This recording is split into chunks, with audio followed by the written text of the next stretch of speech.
Have you ever felt like you're just spinning your wheels? You know, putting in hours and hours of studying, but it feels like you're getting absolutely nowhere? Well, it's a super common feeling.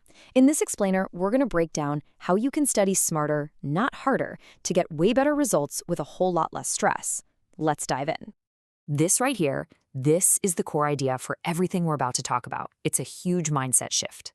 It's not about the sheer number of hours you clock in at your desk, but about the quality and the strategy you bring to those hours. Does this sound familiar? You spend a whole evening with your nose in a book, and the next day it feels like nothing really stuck. It's so frustrating, right? And it's a huge red flag that your study methods might not be clicking with how your brain is actually wired to learn. So, let's talk about this trap. A lot of us were basically taught that effort equals success. So if you're not getting the grades you want, the gut reaction is to just study more. But that often just leads straight to burnout, not a better understanding of the material. So here's what we're really up against, and let's be clear. Poor study habits are not about being lazy, not at all. They're about using these kind of disorganized, unproductive patterns that just don't work. They're the wrong tools for the job. The first step to fixing any problem is recognizing you have one in the first place. So how can you spot these ineffective habits in your own life? Let's break down some of the telltale signs. It's interesting because this problem looks totally different depending on where you're standing. As a student, you're the one feeling that frustration, that procrastination, that hit to your confidence. But from the outside, a teacher just sees the results: inconsistent grades, disorganized work, and maybe a real struggle to connect the dots between different ideas. And the consequences here are serious. We're talking about way more than just a bad grade on a test. This can lead to some intense stress, a real blow to your self-esteem, and you know that classic feeling where all the knowledge just evaporates the second you walk out of an exam? Yeah, that. Fixing this isn't just about your GPA, it's about your well-being. Okay, so if these habits are so bad for us, why on earth are these so hard to kick? Let's dig into some of the root causes.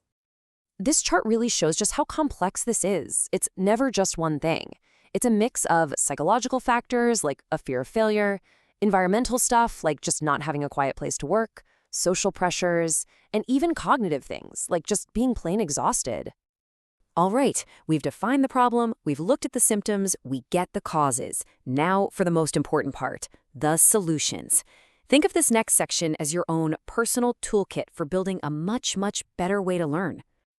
And here's the really good news. There isn't just one magic bullet. The source material outlines 30 different practical strategies. This isn't about finding one perfect trick. It's about building a system of techniques that work specifically for you. Let's look at a fantastic example. The SQ3R technique. Instead of just passively reading a chapter, this gives you a real plan of attack. First, you survey it. Skim the headings and summaries to get the lay of the land. Then, you turn those headings into questions. This primes your brain to actively hunt for answers. Then, you actually read with purpose. After that, you recite what you just learned in your own words. This is a key check for understanding. And finally, you review. See? It completely transforms reading from a passive activity into an active, engaged one. Two more absolute powerhouses are active recall and spaced repetition. Active recall is just a fancy way of saying test yourself. You're actively pulling information out of your brain instead of just trying to cram it in. And spaced repetition, that just means you review that same info over time at longer and longer intervals. When you put these two together, wow, they are incredibly effective for building real long-term memory. And the data absolutely backs this up. Research from the American Psychological Association is pretty shocking. Students who use active recall can outperform those who just try to memorize stuff by a staggering 40%. That's often the difference between struggling to pass and acing a class. And the impact is global.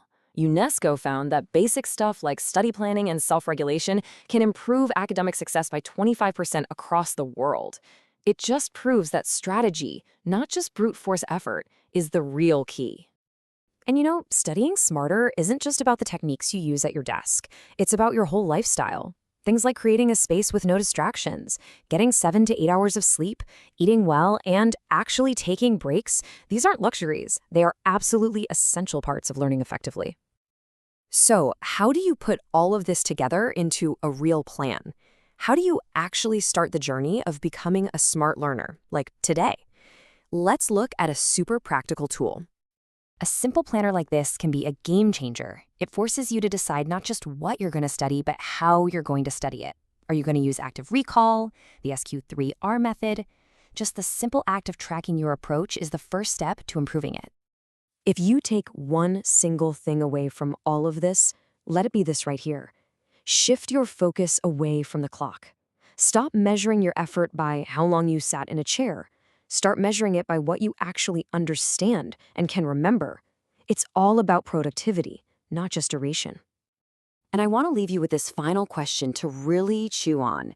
Your answer to this question reveals your entire mindset about learning.